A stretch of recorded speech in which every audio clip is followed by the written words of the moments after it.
Right, John, you've got a smile on your face, that's good. You've got a tough draw at the World Cup. We've got a very physical draw, we have. You've got Tonga, who you could argue in the past few performances are the best national team in the world, but I'm sure Australia got something to say about that, and New Zealand and England.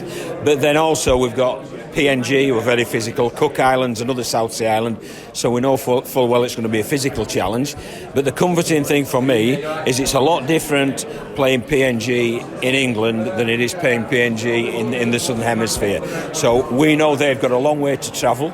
We know they'll face logistical problems which we had to face when we went down and played in PNG. So I think we can look with a bit of confidence that we're developing as a nation once again. We've had to have a bit of a rebirth in the 2000s, and I think we're developing as a nation. We can certainly challenge for this year's European Championships, and hopefully we can get a victory and possibly a couple which will qualify us for the quarter final in the World Cup in 2021. So looking at it then, I guess one of your toughest jobs as well as head coach is getting players to commit after long seasons to playing.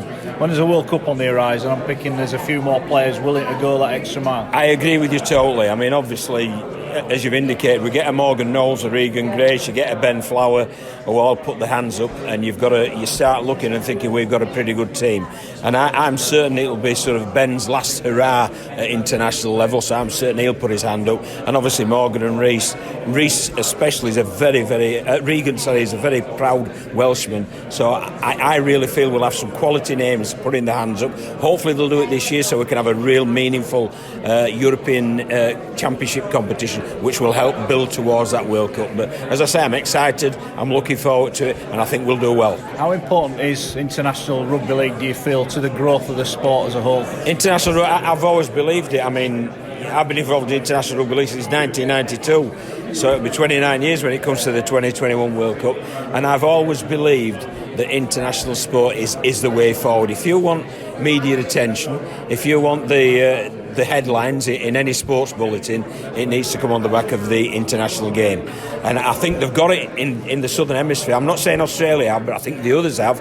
And the growth of the Pacific nations has been absolutely fantastic, which is why you see them so strong now. I think we've got to address that in the Northern Hemisphere and make sure that the Walesers, the Islands, the Scotlands and the French are given every vehicle in which to develop and improve. And then we may be able to challenge the Southern Hemisphere development.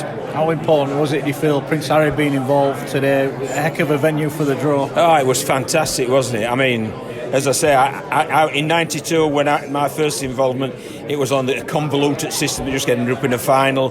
'95 was assistant coach to Phil Ladd. That was a great tournament, but again, it was minute in comparison to what this draw's done for the 2021 World Cup. And also you've got to admire the fact that there's a Women's World Cup going on, the Wheelchair World Cup, which shows the inclusivity. So I think it's going to be it's a big watershed, potentially, for rugby league, and we need to grasp it. We need to put on some great entertainment, we need to show great organisation, we need to get great crowds, and if you do that, I think people will look upon rugby league in a whole different light. I'm going to say a lot of people are talking this could be the most watched World Cup in history. You know, the ticket numbers are looking to sell nearly 1 million. I mean, these are big numbers, aren't they? They're big numbers, and it's high importance, and we've got to accept that. And we've got to accept we've got a duty as head coaches of national teams, or administrators within national teams, or players within national teams, that we've got to present ourselves in the proper manner, make sure we're all available to showcase the game in the proper manner as well, so we can develop this great game on the international scene.